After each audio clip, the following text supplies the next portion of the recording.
ইরানের পারমাণবিক অঞ্চলে ভূমিকম্প। ইরানের মধ্যাঞ্চলীয় ইস্পাহান প্রদেশে রাতের বেলা রিখটার স্কেলে 5.3 মাত্রার ভূমিকম্প আঘাত হানে। কম্পন অনুভূত হয়েছে তেহরান, কোমে এবং আশেপাশের বেশ কিছু অঞ্চলে। ভূমিকম্পের কেন্দ্রে অবস্থিত ফোর্দো ইউরেনিয়াম সমৃদ্ধকরণ কেন্দ্র, যা ইরানের প্রধান পারমাণবিক স্থাপনা হিসেবে পরিচিত। এর আশেপাশে আগে ইসলামিক রিভলিউশনারি গার্ড কর্পস এর সামরিক স্থাপনাও ছিল। এই ভূমিকম্পের পর দেশ জুড়ে মানুষ আতঙ্কিত হয়ে রাস্তায় নেমে আসে। ফোর্দো কেন্দ্রের অবস্থান এই ভূমিকম্পকে কেবল ভূমিকম্পের হিসেবেই দেখা হয় না। এটি যেন প্রশ্ন তোলে, ইরান কি পারমাণবিক পরীক্ষা করছে? যদিও ভূমিকম্পের মাত্রা তুলনামূলকভাবে কম এবং এটি প্রাকৃতিক কম্পন হিসেবে জানানো হয়েছে, আন্তর্জাতিক পর্যবেক্ষকরা সতর্ক দৃষ্টিতে দেখছেন। কোনো প্রমাণ নেই যে ইরান পারমাণবিক পরীক্ষা করেছে। আফটারশকের আশঙ্কায় সতর্কতা। ভূমিকম্পটি মাটির 10 কিলোমিটার গভীরে ঘটে। তেহরান প্রদেশের দামাবান্দ, আফসার্ড, কিলান, ভারাবিন এবং ফাশামে কম্পন অনুভূত হয়েছে। মানুষ আতঙ্কে রাস্তায় নেমে আসে, অনেকেই ঘরে ফিরতে ভয় পান। প্রথমে কিছু বেসরকারি চ্যানেল ভুল করে কেন্দ্রস্থল তেহরানের ফাশাম হিসেবে জানায়, পরে তা সংশোধন করে ইস্পাহান প্রদেশের জাফারেহ বলে জানানো হয়। ফোর্দো কেন্দ্রের নিকটে ভূমিকম্প হওয়া মানে কি ইরান পারমাণবিক পরীক্ষা করেছে? বিশ্লেষকরা বলছেন, এটি প্রাকৃতিক ভূমিকম্প এবং পারমাণবিক কর্মকাণ্ডের সঙ্গে এর সরাসরি কোনো প্রমাণ নেই।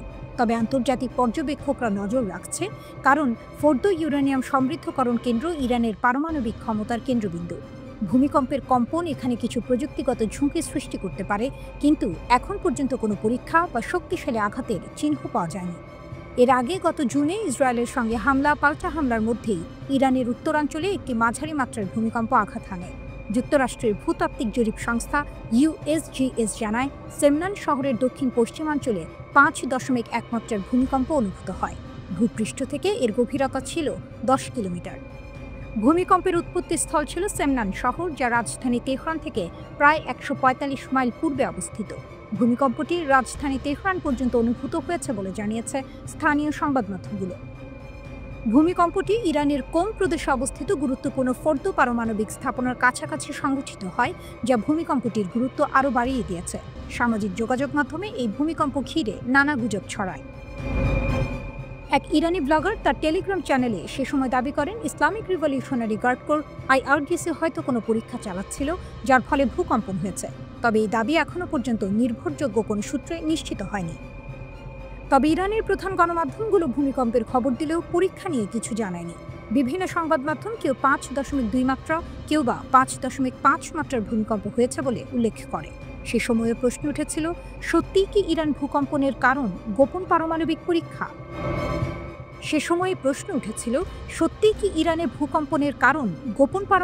পরীক্ষা?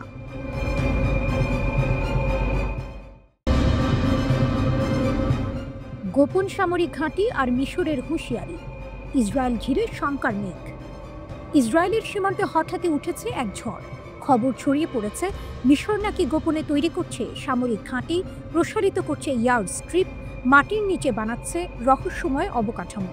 আর এতে কেঁপে উঠেছে তেল আবিব। প্রশ্ন জেগেছে, মধ্যপ্রাচ্যের দাবার বোর্ডে কি নতুন কোনো চাল চালতে যাচ্ছে আরব রাষ্ট্রগুলো? চ্যানেল 12-এর এক প্রতিবেদনে বলা হয়েছে, ইসরায়েল এই প্রস্তুতিকে 1979 সালের শান্তি চুক্তির সরাসরি লঙ্ঘন হিসেবে দেখছে। তাদের দাবি, কায়রো সীমান্তে ভয়াবহভাবে সেনা জমা করছে। ভূগর্ভস্থ নতুন স্থাপনায় কি আছে তার ব্যাখ্যা এড়িয়ে যাচ্ছে মিশর। ইসরায়েলি কর্মকর্তারা সন্দেহ করছেন, এগুলো হয়তো যুদ্ধবিমান কিংবা ক্ষেপণাস্ত্রের জন্য তৈরি অবকাঠামো। তেল আবিবে আতঙ্ক এতটাই বেড়েছে যে প্রধানমন্ত্রী নেতানিয়াহু নাকি বিষয়টি নিয়ে মার্কিন পররাষ্ট্রমন্ত্রী মার্কো রুবিওর সঙ্গে জরুরি বৈঠক করেছেন। জেরুজালেমেই হয়েছে সেই বৈঠক। মার্কিন যুক্তরাষ্ট্র শান্তি চুক্তির গ্যারান্টর হিসেবে এখন চাপে আছে। ইসরায়েল চাইছে তারা যেন কায়রোর উপর চাপ প্রয়োগ করে। একজন ইসরায়েলি কর্মকর্তা চ্যানেল 12-কে সরাসরি বলেছেন, মিশর যা করছে তা অত্যন্ত গুরুতর। কিন্তু অন্যদিকে কায়রো সব অভিযোগ উড়িয়ে দিয়েছে। মিশরের এক কর্মকর্তা স্পষ্ট জানিয়ে দিয়েছেন, এসব ভিত্তিহীন। এমনকি তিনি বলেছেন, ট্রাম্প প্রশাসনও সম্প্রতি কোনো উদ্বেগের কথা কায়রোকে জানায়নি। তবে পর্দার আড়ালে অন্য ছবি আঁকা হচ্ছে। ইসরায়েলের ভয়, গাজা থেকে যদি শরণার্থীদের ঢল নামানো হয়, তাহলে সেই বোঝা গিয়ে পড়বে সিনাই উপদ্বীপে। আর এটি মিশরের জন্য অগ্রহণযোগ্য। তারা আগেই বলেছে, গাজার মানুষকে জোরপূর্বক ঠেলে দেওয়া হলে সেটা হবে তাদের জন্য একেবারে রেড লাইন। কাহিনী এখানেই শেষ নয়। কাতারের দোহায় ইসরায়েলি হামলায় বহু মানুষ নিহত হওয়ার পর আরব রাষ্ট্রগুলোর অবস্থান আরও কঠোর হয়েছে। তারা আন্তর্জাতিক সম্প্রদায়ের প্রতি আহ্বান জানিয়েছে, ইসরায়েলের আগ্রাসন রুখতে হবে, নইলে এই আগুন ছড়িয়ে পড়বে পুরো অঞ্চলে। মঞ্চ যেন সাজানো। একদিকে ইসরায়েলের আতঙ্ক, অভিযোগ আর মার্কিন হস্তক্ষেপের চেষ্টা, অন্যদিকে মিশরের অস্বীকার অথচ রহস্যময় সামরিক প্রস্তুতির গুঞ্জন। আকাশে ভেসে বেড়াচ্ছে যুদ্ধ বিমানের ছায়া, মাটির নিচে লুকানো অজানা টানে। প্রশ্ন একটাই, এ কি কেবল প্রতিরক্ষা, নাকি আরব দুনিয়া ইসরায়েলের বিরুদ্ধে নতুন কোনো সামরিক ঢেউ তুলতে যাচ্ছে? মধ্যপ্রাচ্যের বাতাস আজ ভারী, উত্তেজনায় ঠাসা। ইসরায়েল দৌড়ে যাচ্ছে ওয়াশিংটনের দ্বারে, মিশর বলছে কিছু হয়নি, অথচ সীমান্তে তৈরি হচ্ছে অজানা ঘাঁটি। ইতিহাসের মঞ্চে আরেকটি বিস্ফোরণের আগাম সুর বাজছে কিনা তা নিয়েই দুলছে দুনিয়া।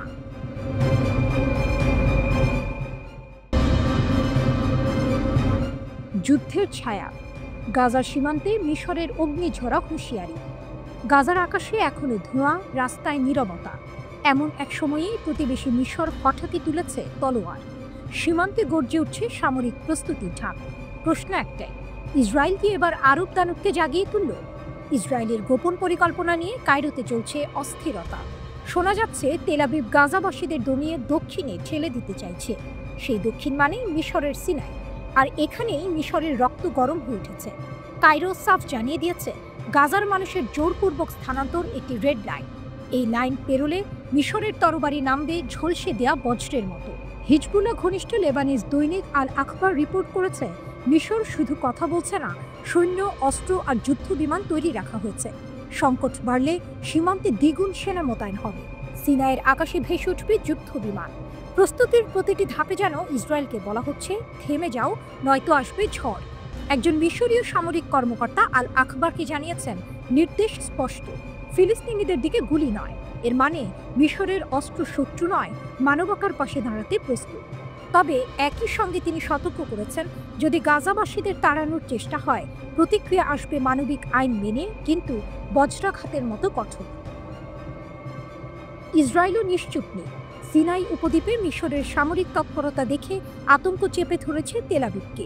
অভিযোগ উঠেছে, কায়রো সীমান্তে ভয়ঙ্করভাবে সেনা জড়ো করছে। ইসরায়েলের প্রধানমন্ত্রী নাকি বিষয়টি সরাসরি মার্কিন পররাষ্ট্রমন্ত্রী মার্কো রুবিওর কাছে তুলেছেন। এ যেন এক লুকোচুরি খেলা। মিশর বলছে প্রতিরক্ষা, ইসরায়েল বলছে আক্রমণের প্রস্তুতি। গল্পে আরও এক টুইস্ট। ইসরায়েল দাবি করছে, মিশর নতুন ভূগর্ভস্থ সামরিক ঘাঁটি বানাচ্ছে, যার ভেতরে কি আছে সে বিষয়ে তারা স্পষ্ট কোনো জবাব দিচ্ছে না। ক্ষেপণাস্ত্র লুকানো আছে কিনা তার প্রমাণ নেই, তবুও সন্দেহে অস্থির ইসরায়েল। এদিকে কায়রোর বার্তা স্পষ্ট, গাজাবাসীদের গণস্থানান্তর মেনে নেবে না। তারা কাউকে ঢুকতে দেবে না, কাউকে ঠেলে বেরো করবে না। মানবিকতার নামে যে চক্রান্ত, মিশর সেটাকে আগেই রুখে দেবে। সিনেমার মতো দৃশ্য আঁকা যায়। এক পাশে ইসরায়েলের গর্জন, অন্য পাশে মিশরের প্রতিশোধী দৃষ্টি। সীমান্তে সৈন্য সারি, আকাশে প্রস্তুত যুদ্ধ বিমান। গাজা যেন দাবার বোর্ড, কিন্তু এবার খেলোয়াড়রা শুধু ইসরায়েল আর হামাস নয়, প্রবেশ করেছে মিশরের মতো আঞ্চলিক দৈত্য। ইতিহাস সাক্ষী, আরব রাষ্ট্রগুলো অনেক সময় নীরব থেকেছে, কিন্তু এবার মিশর ভিন্ন সুর তুলছে। একদিকে মানবিকতার দাবি, অন্যদিকে সীমান্ত রক্ষার শপথ। ফলে সমীকরণ একেবারে বদলে যাচ্ছে। প্রশ্ন থেকে যাচ্ছে, ইসরায়েল কি গাজার পরিকল্পনায় এগোবে, নাকি মিশরের সতর্কতা শুনে পিছিয়ে যাবে? যুদ্ধের ছায়া যত ঘন হচ্ছে, ততই মধ্যপ্রাচ্যের মাটি কাঁপছে অজানা পরিণতির অপেক্ষায়।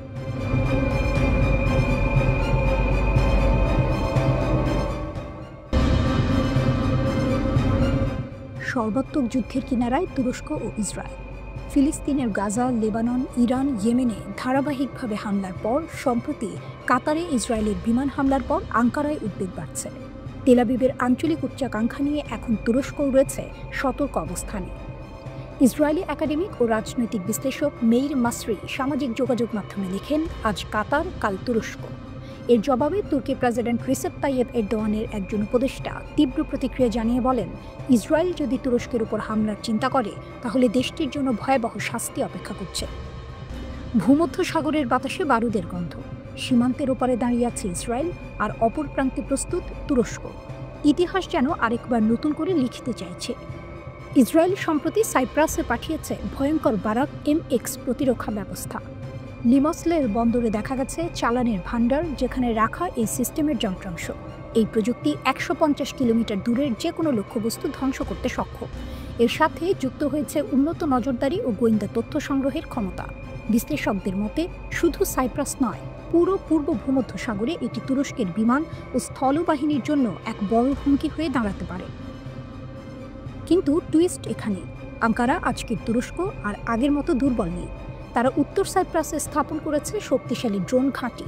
দ্বীপের উত্তরাংশে মোতায়েন করা হয়েছে 3 শতাধিক ট্যাঙ্ক ও শত শত সাঁজোয়া যান। প্রেসিডেন্ট এরদোয়ান সেনাবাহিনীকে ইতিমধ্যে যুদ্ধের প্রস্তুতি নিতে নির্দেশ দিয়েছেন। শুধু তাই নয়, তুরস্ক প্রদর্শন করেছে তাদের নিজস্ব হাইপারসনিক ক্ষেপণাস্ত্র, ব্যালিস্টিক মিসাইল এবং অত্যাধুনিক সাইবার বিমান প্রতিরক্ষা ব্যবস্থা, যা 150 কিলোমিটার দূরের লক্ষ্যবস্তুতে আঘাত হানতে পারে। আরেকটি দৃশ্যপট স্পষ্ট, ইসরায়েল ও সাইপ্রাস মিলে যে প্রতিরক্ষা জোট করছে, তুরস্ক তার মোকাবিলায় মাঠে নামছে একেবারে খোলাখুলি। আঙ্কারা বলছে সাইপ্রাসে যত প্রতিরক্ষা ব্যবস্থা বসানো হোক, তা তাদের ড্রোন, মিসাইল ও বিমান শক্তির সামনে টিকতে পারবে না। কারণ এই ভূমি 1974 সাল থেকে সংঘাতের কেন্দ্র, আর আজও তার ছায়া মুছে যায়নি। বিশ্লেষকদের মতে ইসরায়েলের সাম্প্রতিক পদক্ষেপ তুরস্ককে উস্কানি দেওয়ার সমান। যদি একটিমাত্র ভুল পদক্ষেপও ঘটে, তবে তা ভয়াবহ আকার নিতে পারে। এই সংঘাত সীমান্তের ভেতরে আটকে থাকবে না, ছড়িয়ে পড়বে পুরো অঞ্চলে। শরণার্থী স্রোত, জ্বালানি সংকট, সামরিক জোটের দ্বন্দ্ব, সবকিছুই জড়িয়ে পড়বে এই অগ্নিসংঘাতে। যুদ্ধ যদি শুরু হয়, তবে সেটি কেবল আকাশ বা সাগরে সীমাবদ্ধ থাকবে না। ইতিহাসের পাতায় আরেকটি রক্তাক্ত অধ্যায় যুক্ত হবে। তুরস্ককে আঘাত করার মানে হবে আত্মঘাতী সিদ্ধান্ত। এই সতর্কবার্তাই এখন দিচ্ছেন বহু বিশেষজ্ঞ। আর আঙ্কারার কণ্ঠে শোনা যাচ্ছে অটল বার্তা, যে আগুন জ্বালাবে সেই আগুনেই দগ্ধ হবে। বিগত কয়েক মাস ধরেই ইসরায়েলি মিডিয়াগুলো তুরস্ককে ইসরায়েলের সবচেয়ে বিপজ্জনক শত্রু হিসেবে চিত্রিত করে আসছে। বিশেষ করে পূর্ব ভূমধ্যসাগরে তুরস্কের উপস্থিতি ও যুদ্ধ পরবর্তী সিরিয়ায় দেশটির পুনর্গঠনে ভূমিকা, এই বিষয়গুলোকে ইসরায়েলি বিশ্লেষকরা নতুন হুমকি হিসেবে বর্ণনা করছেন। কাতারে হামলার পর তুরস্কের মধ্যে আরেকটি শঙ্কা জন্মেছে, তা হলো ন্যাটো জোটের প্রতিশ্রুতি কতটা কার্যকর। কারণ কাতার মেজর নন ন্যাটো অ্যালাই হলেও ইসরায়েলের বিরুদ্ধে যুক্তরাষ্ট্রের কোনো দৃশ্যমান প্রতিক্রিয়া দেখা যায়নি।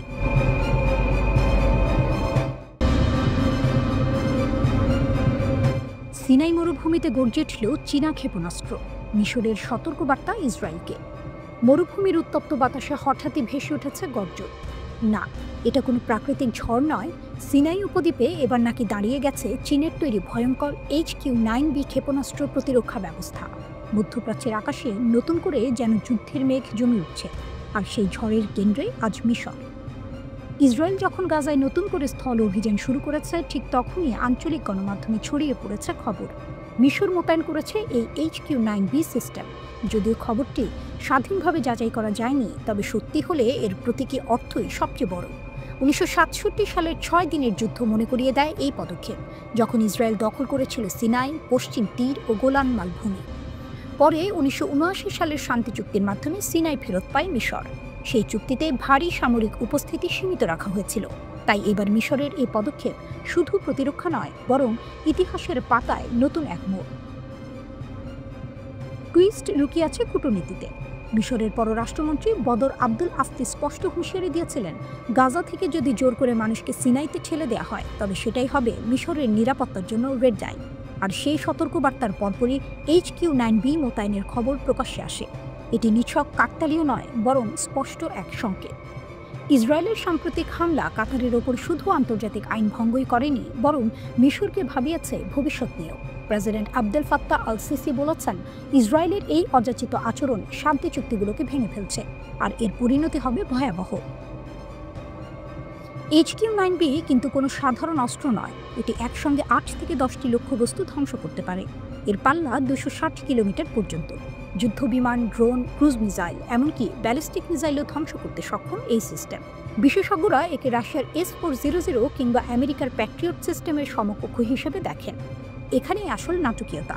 মিশর দীর্ঘদিন ধরে যুক্তরাষ্ট্রের ঘনিষ্ঠ মিত্র। মার্কিন সাহায্য ও সামরিক সহযোগিতা ছিল তাদের প্রধান ভরসা। কিন্তু একই সময়ে আমেরিকা ইসরায়েলকে অবিচল সমর্থন দিয়ে চলেছে। এই প্রেক্ষাপটে চীনা অস্ত্রের মোতায়েন আসলে এক নতুন ভারসাম্য খোঁজা। কায়রো যেন বিশ্বকে বলছে, আমরা শুধু পশ্চিমের উপর নির্ভর করব না, আমাদের বিকল্প শক্তিও আছে। মিশরের অবসরপ্রাপ্ত মেজর জেনারেল সমীর ফারাক আগেই জানিয়েছিলেন, HQ-9B ইতিমধ্যেই মিশরের প্রতিরক্ষা নেটওয়ার্কে যুক্ত হয়েছে। এবছরের শুরুতে ইগলস অব সিভিলাইজেশন 2025 মহড়াতেও প্রকাশ্যে প্রদর্শন করা হয়েছিল এই সিস্টেম।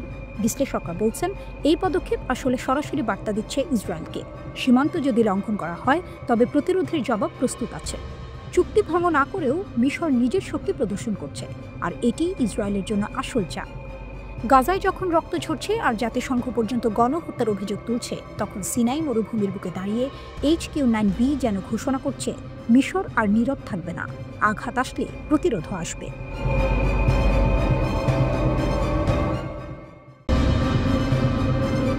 বুক কাঁপানো এক রাত, গাজার দরজা ঠেলে যুদ্ধ কি এবার পৌঁছাবে মিশরে? আবার উত্তেজনা, আবারও এক অদৃশ্য আতঙ্ক। মধ্যপ্রাচ্যের বুকে রাতের আকাশে ঘন কালো ধোঁয়া, মাটিতে ট্যাঙ্কের গর্জন, সীমান্তে লোহার প্রাচীরের মতো দাঁড়িয়ে থাকা সেনারা। ঘুম নেই কারো চোখে, কারণ গাজার দক্ষিণ সীমান্তের রাফা ক্রসিংয়ে মিশরের সেনাদের কড়া পাহারা।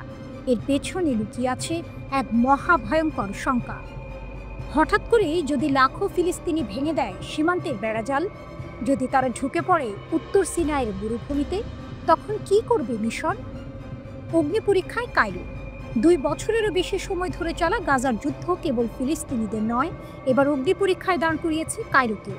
যুদ্ধের শুরু থেকেই মিশর ঘোষণা দিয়েছিল, গাজার 23 লাখ মানুষকে তাদের ভূমি থেকে তাড়ানো হবে না, আমরা তা মানব না। কিন্তু বাস্তবতা অন্য কথা বলছে। ইসরায়েলি সেনাদের সাম্প্রতিক স্থল ও আকাশ অভিযান প্রায় 4 লাখ মানুষকে গাজা সিটি থেকে দক্ষিণে ঠেলে দিয়েছে। সেই দক্ষিণ মানে মিশরের সীমানার পাশেই রাফা। এখন কায়রোর চোখে আতঙ্ক, যদি হঠাৎ করেই লাখো মানুষ সীমান্ত ভেঙে ঢুকে পড়ে, তবে সেটি শুধু জনসংখ্যার চাপ নয়, জাতীয় নিরাপত্তার জন্য বিপর্যয়। মিশরের সরকারি সূত্র আল আরাবি আল জাদিদকে বলছে, সবকিছু যেন সাজানো চিত্রনাট্য। ফিলিস্তিনিদের ধীরে ধীরে সীমান্তের দিকে ঠেলে দেওয়া হচ্ছে। পরিকল্পনাটা এমনভাবে তৈরি যে একদিন হাজার হাজার মানুষ বোমার ভয় থেকে দূরে মাত্র 100-150 মিটার পার হয়ে মিশরে ঢুকে পড়বে। তখন বিশ্ব দেখবে মিশর মানবিকতার দরজা বন্ধ রেখেছে, আর ইসরায়েল তারা দায়মুক্ত হয়ে যাবে। কিন্তু president Abdel Fattah al CC স্পষ্ট জানিয়ে দিয়েছেন, আমাদের ভূমিতে ফিলিস্তিনি গণপলায়নের দরজা খুলব না। ইসরায়েলি অভিযানের নাম দিয়েছেন পদ্ধতিগত গণহত্যা। নতুন আঞ্চলিক বিস্ফোরণ। অন্যদিকে ইসরায়েলি প্রধানমন্ত্রী নেতানিয়াহু উল্টো অভিযোগ করেছেন কায়রোর বিরুদ্ধে, মিশর ফিলিস্তিনিদের কারাগারে আটকে রেখেছে। এই পারস্পরিক অভিযোগ সম্পর্ক আরও তিক্ত হলেও মিশর এখনো ভাঙেনি 1979 সালের শান্তি চুক্তি। তবে ঝড় থামছে না। জর্ডান ইতিমধ্যেই ঘোষণা করেছে, ফিলিস্তিনিদের জোর করে সরানো মানে যুদ্ধ ঘোষণা। গাজার স্বাস্থ্য মন্ত্রণালয় বলছে, 2 বছরে নিহত 65,000-এরও বেশি মানুষ, যাদের অধিকাংশই নারী ও শিশু। আন্তর্জাতিক আদালত নেতানিয়াহুর বিরুদ্ধে যুদ্ধাপরায়ণের পরোয়ানা জারি করেছে, কিন্তু তারপরও ইসরায়েলের হামলা থামেনি। মিশর বরাবরই মধ্যস্থতাকারীর ভূমিকায় ছিল। কাতার আর যুক্তরাষ্ট্রের সঙ্গে মিলে কায়রো যুদ্ধবিরতির চেষ্টা করেছে, কিন্তু ওয়াশিংটন আর তেল আবিব মিশরকে দূরে রাখতে চাইছে আলোচনার টেবিল থেকে। দোহায় হামাস নেতাদের উপর সাম্প্রতিক ইসরায়েলি হামলা তো সেই আলোচনার কফিনের শেষ পেরেক। ট্যাঙ্ক, হেলিকপ্টার আর ভয়ঙ্কর প্রশ্ন। উত্তর সিনাইতে এখন মিশরের ট্যাঙ্ক, হেলিকপ্টার, সেনা কুচকাওয়াজ সবই চলছে। বিশ্লেষকরা বলছেন, ইসরায়েলের উস্কানি যে কোনো সময় মিশরকেও টেনে নিতে পারে যুদ্ধে। তখন রক্তক্ষয়ী সংঘর্ষের মানচিত্র কেবল গাজায় সীমাবদ্ধ থাকবে না, পৌঁছে যাবে কায়রোর বুক পর্যন্ত। আর ইরান, এই অগ্নিগর্ভ বাস্তবতায় ছায়ার মতো ভেসে উঠছে ইরানের নাম। তেহরান বহু আগেই সতর্ক করেছে, ফিলিস্তিনিদের ভূমি থেকে তাড়ানো হলে পুরো অঞ্চল আগুনে পুড়ে যাবে। ইরানের সামরিক শক্তি আজ শুধু হরমুজ প্রণালী নয়, লেবানন থেকে ইয়েমেন পর্যন্ত বিস্তৃত। তাদের ক্ষেপণাস্ত্র, ড্রোন আর আঞ্চলিক মিত্ররা এক অদৃশ্য চাপ সৃষ্টি করছে তেল আবিব আর ওয়াশিংটনের ওপর।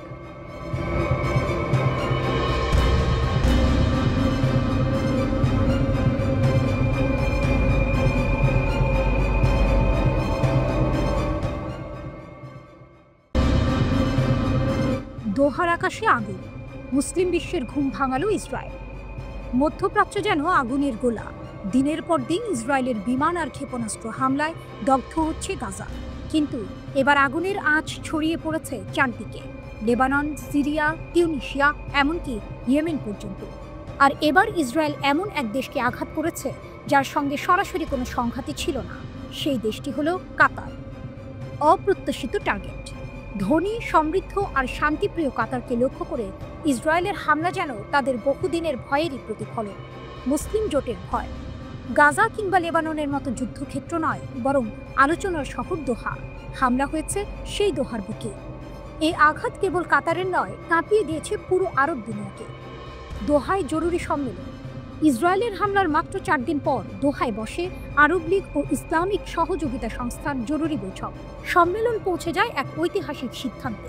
ন্যাটোর আদলে একটি আরব মুসলিম সামরিক জোট গঠনের ঐক্যমত্য। আলোচনায় অংশ নিয়ে কাতারের আমির Sheikh Tamim bin Hamad Al Thani বলেছেন, যখন আলোচনার টেবিলে বসা কাউকে হত্যা করা হয় তখন বুঝতে হবে আলোচনার আর কোনো অর্থ নেই। তার কণ্ঠে ক্ষোভ, কণ্ঠে সতর্কবার্তা। ইরানের গর্জন। সম্মেলনে দাঁড়িয়ে ইরানের প্রেসিডেন্ট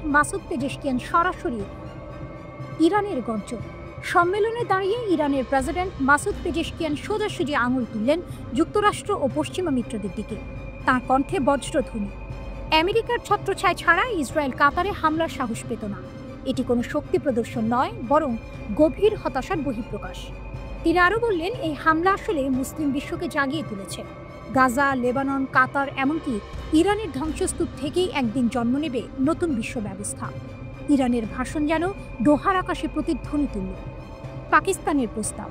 সম্মেলনে পাকিস্তানের প্রধানমন্ত্রী শেহবাজ শরীফ হামলাকে আখ্যা দিলেন ভ্রাতৃত্বপূর্ণ ইসলামী রাষ্ট্রের বিরুদ্ধে বিশ্বাসঘাতকতা। তিনি গাজায় তাৎক্ষণিক স্থায়ী যুদ্ধবিরতির দাবি জানান আর প্রস্তাব রাখেন আরব ইসলামিক একটি টাস্ক ফোর্স গঠনে, যা যৌথভাবে ইসরায়েলের আগ্রাসনের মোকাবিলা করবে। পর্যবেক্ষকরা বলছেন, দোহায় ইসরায়েলের হামলা কোনো বিচ্ছিন্ন ঘটনা নয়, এটি এক নতুন অধ্যায়ের সূচনা। এই আক্রমণ মুসলিম দেশগুলোকে বাধ্য করছে নতুনভাবে ভাবতে, ঐক্যবদ্ধ হতে। এক সময়ের ভাঙা ঘর আজ ধীরে ধীরে জোটবদ্ধ হতে চাইছে। আর সেই ঐক্য যদি সত্যি গড়ে ওঠে, তবে ইসরায়েল একা থাকবে না যুদ্ধক্ষেত্রে। তাদের মোকাবিলা করতে হবে এক বিশাল মুসলিম ফ্রন্টকে। একদিকে গাজার কান্না, লেবাননের ধ্বংসস্তূপ, কাতারের আকাশে আগুন। অন্যদিকে দোহায় নেতাদের সমাবেশ, গর্জন করছে ইরান, প্রস্তাব রাখছে পাকিস্তান। এ যেন সিনেমার এক টানটান মুহূর্ত। সবকিছু ভেঙে পড়ছে, তবুও ভেতর থেকে জন্ম নিচ্ছে এক নতুন শক্তি। দোহার বুকে ইসরায়েলের হামলা তাই শুধু ধ্বংস নয়, এক ধরনের জাগরণও। প্রশ্ন একটাই, এই জাগরণ কি সত্যিই মুসলিম বিশ্বকে ঐক্যবদ্ধ করবে, নাকি আবারও ইতিহাসের মতো তারা ভেঙে পড়বে নিজেদের ভেতরে?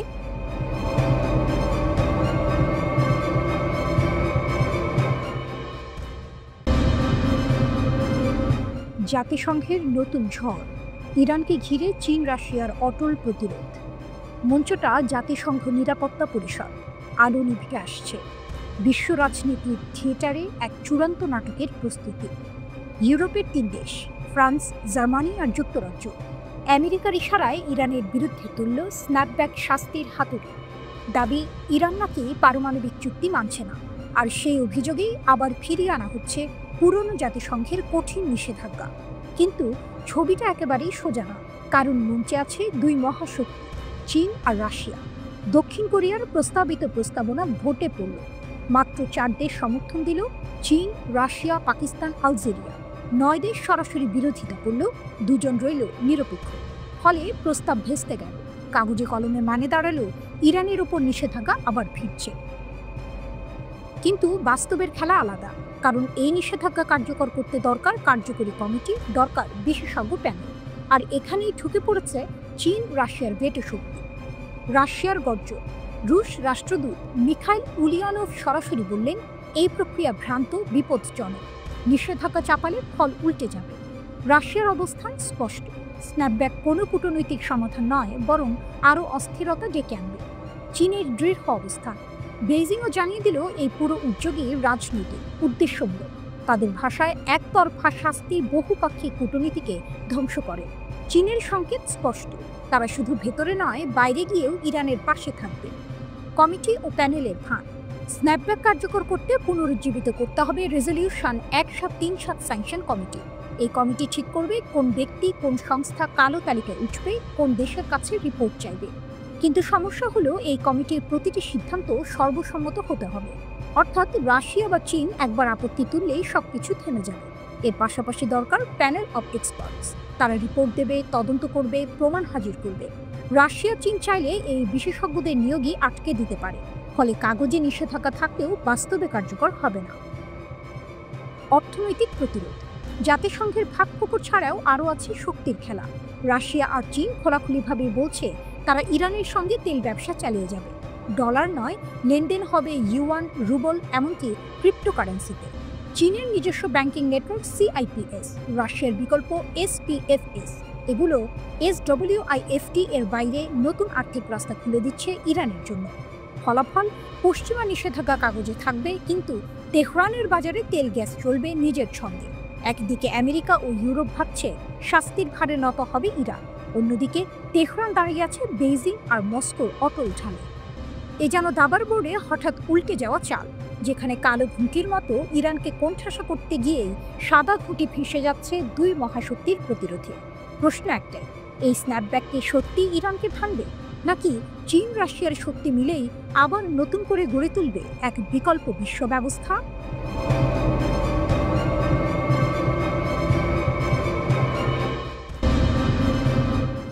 ভাঙা ঘর কি এক হবে? মুসলিম বিশ্বের নতুন সামরিক জোটের স্বপ্ন। 200 কোটিরও বেশি মানুষ মুসলিম, অথচ ভেতরে ভেতরে তারা বিভক্ত। শিয়া, সুন্নি, নানা মতভেদ, নানা দ্বন্দ্ব। সেই বিভক্তির কারণেই আজ তারা পিছিয়ে, সেই ভাঙনের কারণেই আজও তারা নির্যাতিত। ফিলিস্তিনের রক্তাক্ত মাটি, গাজার শিশুদের কান্না আর ইসরায়েলের বোমা বর্ষণ মুসলমানদের হৃদয় ভিজিয়ে দিচ্ছে, কিন্তু সেই কান্না থামাতে পারছে না কোনো ঐক্যবদ্ধ শক্তি। শুধু মিছিল, স্লোগান আর বয়কটের ডাক। বাস্তবের রণক্ষেত্রে এর কোনো ওজন নেই। অন্ধকারে আলো, সৌদি পাকিস্তান সামরিক চুক্তি। তবে এবার দৃশ্যপটে এক নতুন মোড়। মুসলিম বিশ্বের দুই গুরুত্বপূর্ণ দেশ সৌদি আরব ও পাকিস্তান স্বাক্ষর করেছে এক ঐতিহাসিক সামরিক চুক্তি। চুক্তিতে স্পষ্ট বলা হয়েছে, একটি দেশের উপর আগ্রাসন মানেই উভয় দেশের উপর আগ্রাসন। অর্থাৎ সৌদি আক্রমণের শিকার হলে পাকিস্তানও লড়বে, পাকিস্তানের মাটিতে হামলা হলে সৌদিও অস্ত্র ধরবে। এই জোট শুধু দুই দেশের নিরাপত্তা নয়, বরং এক নতুন আঞ্চলিক শক্তির জন্ম দিতে পারে। কেন এত তাড়াহুড়ো? বিশ্লেষকরা বলছেন, সাম্প্রতিক সময়ে ইসরায়েল শুধু গাজায় নয়, ইয়েমেন, কাতার, এমনকি অন্য মুসলিম ভূখণ্ডেও আগ্রাসন চালিয়েছে। এই হামলার শঙ্কায় সৌদি ও পাকিস্তানকে ঠেলে দিয়েছে ঘনিষ্ঠতায়। তারা বুঝেছে একা একা লড়াই করলে টিকবে না, বড় কোনো দুর্ঘটনার আগে দরকার একক প্রতিরোধ ব্যবস্থা। টুইস্ট, মুসলিম ন্যাটো। এই চুক্তি থেকে আরও বড় প্রশ্ন জেগেছে, মুসলিম বিশ্ব কি তবে গড়তে যাচ্ছে নিজেদের ন্যাটো? যদি কখনো ইরান, তুরস্ক, মিশর, ইয়েমেন এই দেশগুলো সৌদি পাকিস্তান জোটে যোগ দেয়, তাহলে ছবিটা পাল্টে যাবে। তখন কোনো একটি মুসলিম দেশের উপর হামলা মানেই পুরো মুসলিম বিশ্বের পাল্টা আক্রমণ। ভাবুন তো, 50টিরও বেশি মুসলিম দেশ যদি একই পতাকার নিচে দাঁড়ায়, তবে ইসরায়েল কিংবা ভারত, এমনকি যুক্তরাষ্ট্র সহজে আধিপত্য বিস্তার করতে পারবে না। ইরান নীরব কিন্তু প্রবল শক্তি। এখানেই এসে নাম উঠে আসে ইরানের। তেহরান বহু আগেই প্রমাণ করেছে তাদের সামরিক শক্তি কেবল সীমান্তে সীমাবদ্ধ নয়। ক্ষেপণাস্ত্র, ড্রোন আর হিজবুল্লাহ ও হুথির মতো আঞ্চলিক মিত্ররা আজ ইসরায়েল ও আমেরিকার ঘুম কেড়ে নিয়েছে। পাকিস্তান আছে পারমাণবিক শক্তি নিয়ে, সৌদি আছে অর্থনৈতিক সাম্রাজ্য নিয়ে। আর যদি ইরান যোগ দেয়, তবে মুসলিম জোট হয়ে উঠতে পারে পৃথিবীর অন্যতম ভয়ঙ্কর সামরিক শক্তি। মধ্যপ্রাচ্যের ধুলো ধোঁয়ায় আঁকা হচ্ছে এক নতুন গল্প। একদিকে ফিলিস্তিনিদের হাহাকার, অন্যদিকে মুসলিম বিশ্বের জাগরণ। সৌদি আরব আর পাকিস্তান হাত মেলাচ্ছে। দূরে বসে ইরান অপেক্ষা করছে কবে আসবে সেই সময় যখন মুসলিম বিশ্ব ভাঙা ঘর থেকে এক হয়ে দাঁড়াবে। এই মুহূর্তে উত্তর লুকিয়ে আছে ঐক্যে। যদি মুসলিম দেশগুলো সত্যিই একত্রিত হয়, তবে ইতিহাস বদলে যাবে।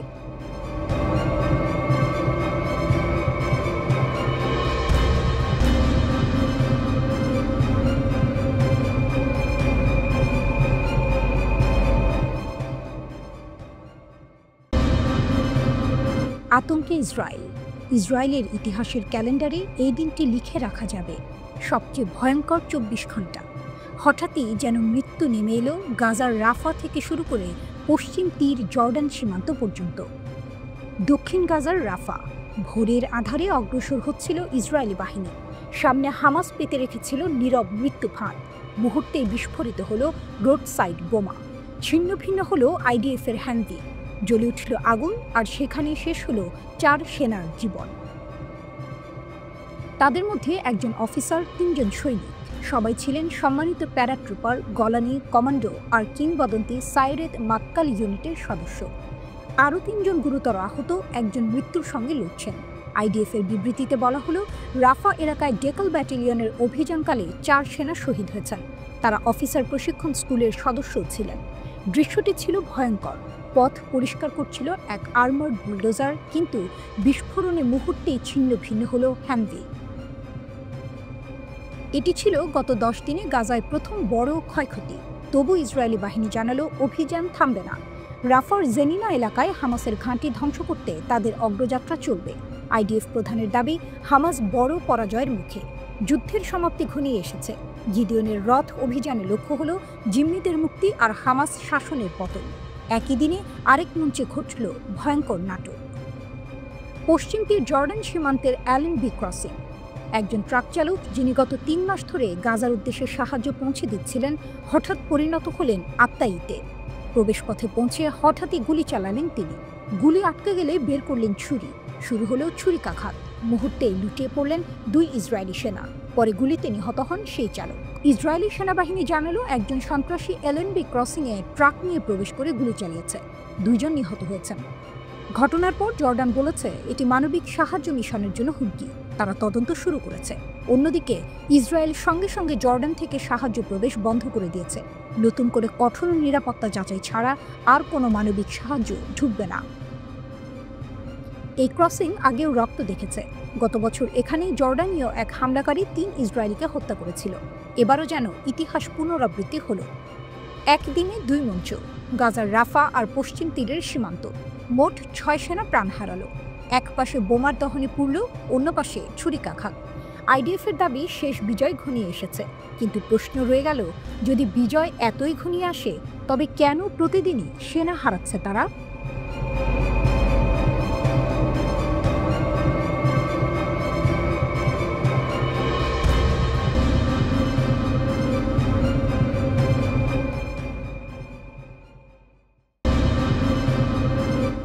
গাজা হবে কবরস্থান, ইসরায়েলকে হামাসের হুঁশিয়ারি।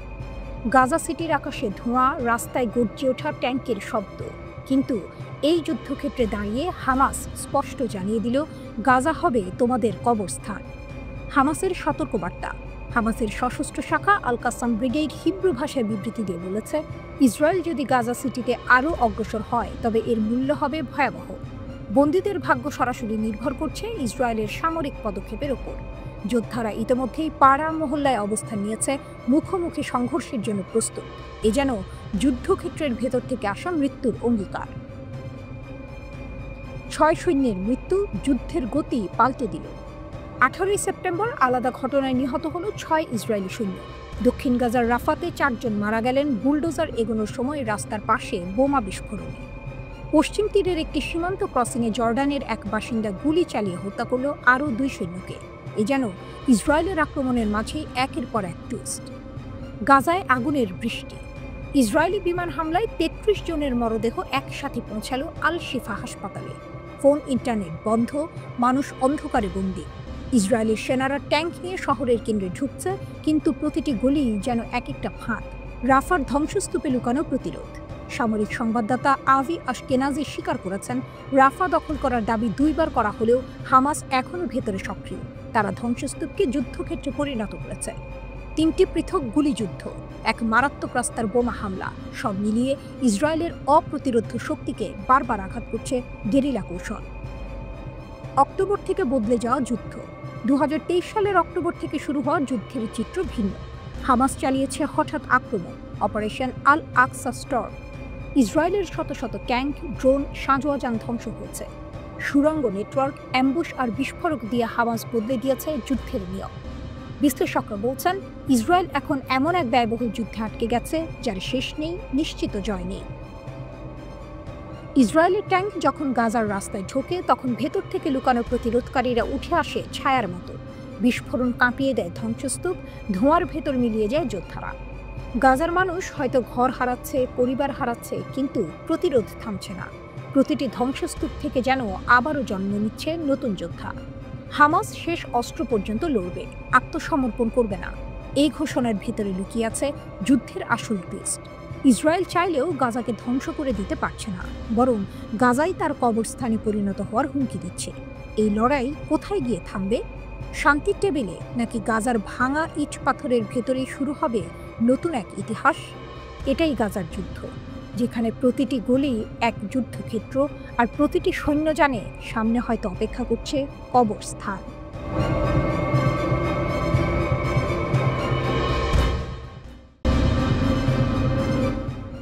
তেহরানের নতুন ঘূর্ণিঝড়, ইরান উঠছে দখলদারদের ঘুম হারাম।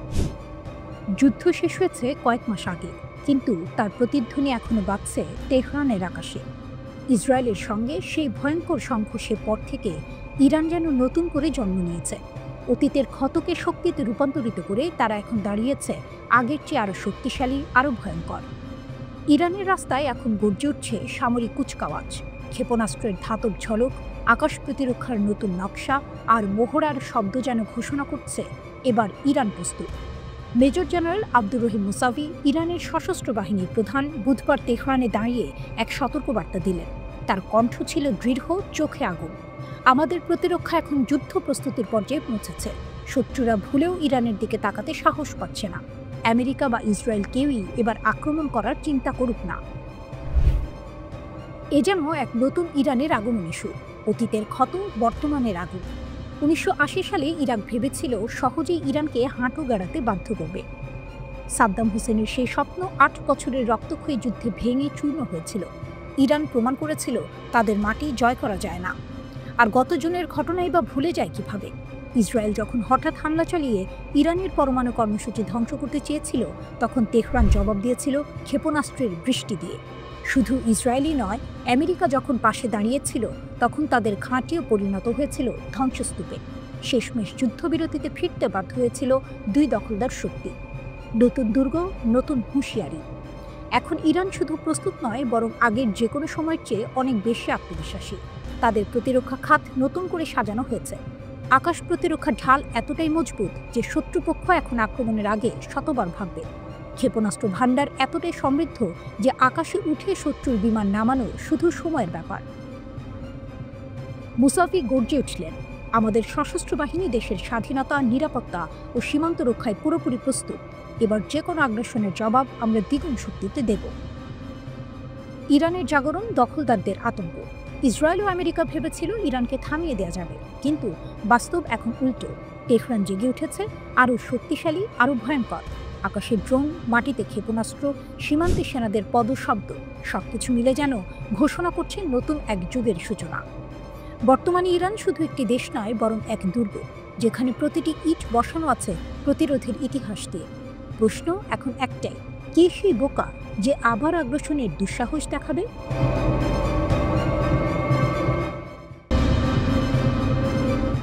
রিয়াদে স্বাক্ষরিত চুক্তি, মুসলিম বিশ্বের নতুন ঝড়। কাতারে হামলা, আর সেই হামলাই পাল্টে দিল গোটা মুসলিম বিশ্বের সমীকরণ। যে দেশগুলো এতদিন বিচ্ছিন্ন দ্বীপের মতো ছড়িয়েছিল, তারা বুঝে গেল এবার আর আলাদা থাকা সম্ভব নয়। ইসরায়েল যখন কাতারে আগুন ছড়ালো, সেই মুহূর্তে উপসাগরের বুকে জন্ম নিল ভয়। ভারত যখন পাকিস্তানের দরজায় ইসরায়েলকে নিয়ে এলো, তখন রিয়াদও বুঝল সময় ফুরিয়ে আসছে। নিরাপত্তার জন্য শুধু ওয়াশিংটনের ভরসায় থাকা মানে আত্মহত্যা। তাই নড়ে চড়ে বসল সৌদি যুবরাজ মোহাম্মদ বিন সালমান। রিয়াদের রাজপ্রাসাদে এক ঐতিহাসিক দৃশ্য। এক পাশে সৌদি যুবরাজ, অন্য পাশে পাকিস্তানের প্রধানমন্ত্রী শেহবাজ শরীফ। দুজনের হাতে কলম, সামনে টেবিলে রাখা এক অভূতপূর্ব সমঝোতা। সেই চুক্তিতে লেখা রইল, এক দেশের বিরুদ্ধে আগ্রাসন মানে উভয়ের বিরুদ্ধে আগ্রাসন। এবার থেকে সৌদি আরব আর পাকিস্তান কেবল বন্ধু নয়, অভিন্ন প্রতিরক্ষা অংশীদার। প্রতীক নয়, বাস্তব। একজন জ্যেষ্ঠ সৌদি কর্মকর্তা ফাইন্যান্সিয়াল টাইমসকে জানালেন, এটি কেবল প্রতীকী নয়, বাস্তবে প্রয়োগযোগ্য চুক্তি। যে কোনো হুমকির জবাব দিতে এখন ব্যবহার হবে সব সামরিক উপায়। কেন এমন তাড়া? উত্তর খুঁজতে গেলে চোখ রাখতে হয় দোহায় ইসরায়েলি ক্ষেপণাস্ত্র হামলার দিকে। সেই হামলা কেবল কাতার নয়, গোটা উপসাগরকে আতঙ্কিত করেছে। রিয়াদ বুঝেছে আর একা দাঁড়িয়ে থাকা যাবে না। সৌদি পাকিস্তানের পুরনো সম্পর্ক নতুন রূপ। পাকিস্তান ও সৌদি আরবের সম্পর্ক নতুন কিছু নয়। একসময় পাকিস্তানের সাবেক সেনাপ্রধান রিয়াদের সন্ত্রাস বিরোধী বাহিনীর প্রধান হিসেবেও কাজ করেছেন। বহুবার ইসলামাবাদকে আর্থিকভাবে সাহায্য করেছে রিয়াদ। এবার সেই পুরনো সম্পর্ক পেল নতুন মাত্রা।